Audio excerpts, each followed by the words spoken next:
Sa mga bulong-bulungan sa bawat kanto ng Murim, kumakalat ang balita tungkol sa isang mapa, itinuturo nito ang bundok Hayang, kung saan nakatago ang sining ng pakikipaglaban ng pinakadakilang Celestial Chi Master. Ang bawat gaaman sa kapangyarihan ay nag-aabang, habang ang huni ng isang itim na uwak sa himpapawid ay tila nagbababala, ang tahimik na mundo ay malapit ng mabulabog. Isang nakabibinging pagsabog ang nagmula sa aking kinatatayuan. Naramdaman ko ang pagyanig ng bundok kasabay ng paglitaw ng nakasisilaw na liwanag. Sa gitna ng makapal na alikabok at usok, humakbang ako palabas ng madilim na kuwebang naging kulungan ko sa mahabang panahon. Hinawakan ko ng mahigpit ang aking espada, ang kumikinang nitong talim ang tanging nagbibigay ng liwanag sa aking madilim na anyo. Huminga ako ng malalim, malaya na ako, bulong ko sa sarili. Seryoso ang aking tingin sa abot tanaw.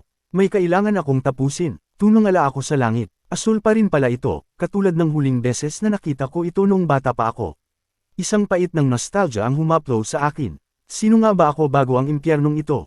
Malabo ang lahat, maliban sa isang mithiin paghihiganti. Naalala ko ang malamig na mata ng matandang iyon.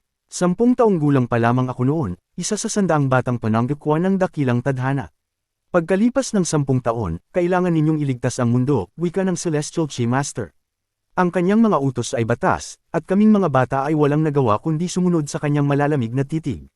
Nagsimula ang lahat sa paghinga, ang pagsipsip ng celestial at terrestrial na enerhiya. 3 taon kaming nagpakadalubhasa sa Free Power Sword Art. Sabi ng Master, magiging mga martial god kami. Pinaasa niya kami, ipinasok kami sa isang pinto upang di umano'y magsanay ng malaya, ngunit ang tumambad sa amin ay isang bitag.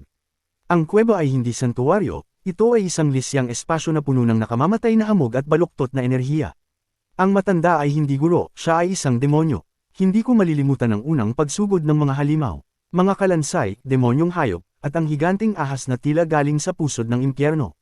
Kunin niyo ang inyong mga espada, sigaw ng isa sa mga kasama ko. Hindi ako nag-atubili. Araw-araw ay naging bangungot ng pagpatay para lamang mabuhay. Isa-isang naligas ang aking mga kaibigan. Sa huli, ako na lang ang natira. Nakita ko ang huling kaibigang nagagaw buhay. Mabuhay ka, anuman ang mangyari, pakiusap niya. Narating ko ang isang mataong lungsod. Ang ingay at gulo ng mga tao ay bago sa aking pandinig. Pumasok ako sa isang taberna, bitbit ang aking espada na walang kaluban. Naramdaman ko ang mga titig ng mga tao, lalo na ang isang grupo ng mga aristokrates sa gilid. Isang babaeng nagngangalang Josiolion at ang kanyang kapatid na si Joey ang tila kanina pa nagmamasid sa akin. Narinig ko ang bulungan nila tungkol sa kakaiba kong aura at sa kalidad ng aking sandata, ngunit wala akong pakialam. Gutom na ako, inilapag sa harap ko ang isang mangkok ng noodles. Natigilan ako, gaano na ba katagal mula nang makakita ako ng tunay na pagkain? Sa unang subo, tila bumalik ang lasa ng buhay sa aking dila. Kay sarap, ngunit ang kasarapan ay napalitan ng gulat ng hingi ng waiter ang bayad. 5 pon, aniya, napakurap ako, wala akong pera, sa loob ng kuwebang iyon, walang halaga ang salapi.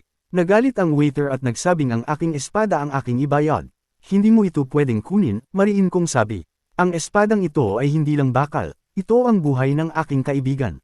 Sumigaw ang waiter at dahil sa nangyari ang ibang customer ay nabakling ang tingin sa amin. Bago pa man mauwi sa gulo, isang malambot na tinig ang namagitan. Si Siolion, binayaran niya ang aking kinain at pinakalma ang sitwasyon. Nagkatinginan kami, may kakaiba sa kanyang ngiti. Hindi ko alam kung paano magpasalamat, nakalimutan ko na kung paano makipagkapwa-tao. Tumalikod ako at lumabas ng taberna nang walang imik. Narinig ko pa ang pagsabi ni Join na wala raw akong utang na loob, ngunit hindi ko na sila nilingan. Habang naglalakad palayo si Hayangwo, hindi maalis ni Solyon ang tingin sa kanya, alam ng dalaga na ang sandatang dala ng lalaki ay isang tanyag na espada na maaaring pag-interesa ng iba, lalo na't wala itong kaluban. Nagpa siya si Solyon na sundan ng misteryosong lalaki, samantala, ilang kanto ang layo, bahagyang napangiti si Hayangwo habang naglalakad, sa loob-loob niya, may kaunting pagsisisi siyang naramdaman, dahil sa pagbayad ni Joe Solyon ng kinain niya sana ay nagapasalamat man lang siya. Habang naglalakad ako sa labas, hindi ko batid ang ingay sa loob ng Drunken Clouds Pavilion. Doon, nagtitipon ang mga mandirigma ng Murim Alliance. Ramdam ang kaba at excitement sa kanilang mga boses dahil sa balitang ang pinuno mismo ng alyansa ang kikilos. Nabanggit ng matandang si Sima ang pangalang nagpapakulo ng dugo ko, si Qian Giha. Ayon sa kanila, siya ang pinakadakilang, eccentric, na may sining ng lightning shadow blade. Pinag-uusapan nila ang alamat, kung paano niya ginawang master ang isang lagalag sa loob ng 3 taon, na kalaunan ay naging kaaway ng mundo. Ngayong lumitaw ang mapa ng kanyang mga teknik sa Joe Mansion, ang buong Murim ay parang mga asong nag-aagawan sa buto. Sa isang sulok ng pavilion, nagtatalo ang magkapatid. Pinagbabawalan ni Joey ang kanyang kapatid na babae, tinawag akong bastos at walang modo ng kanyang kapatid.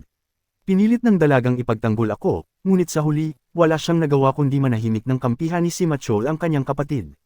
Mananatili siya sa ilalim ng proteksyon ng alyansa, malayo sa landas na tinatahak ko. Naglalakad ako sa mataong kalye ng Tianga, pinagmamasdan ng buhay na ipinagkait sa akin ng mahabang panahon.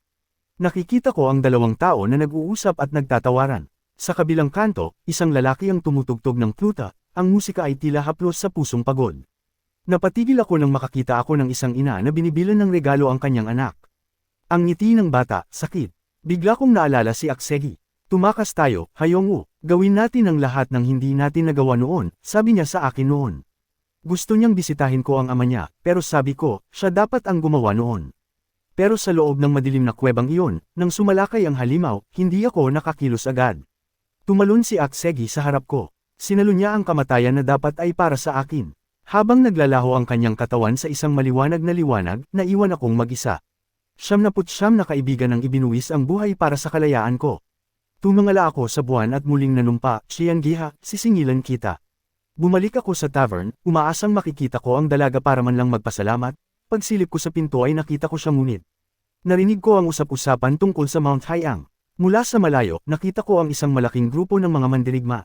Nakita ko siya, ang dalaga, kasama sa hanay. Bakit sila papunta roon? Iyon ang kuwebang kapapanggalingan ko lang.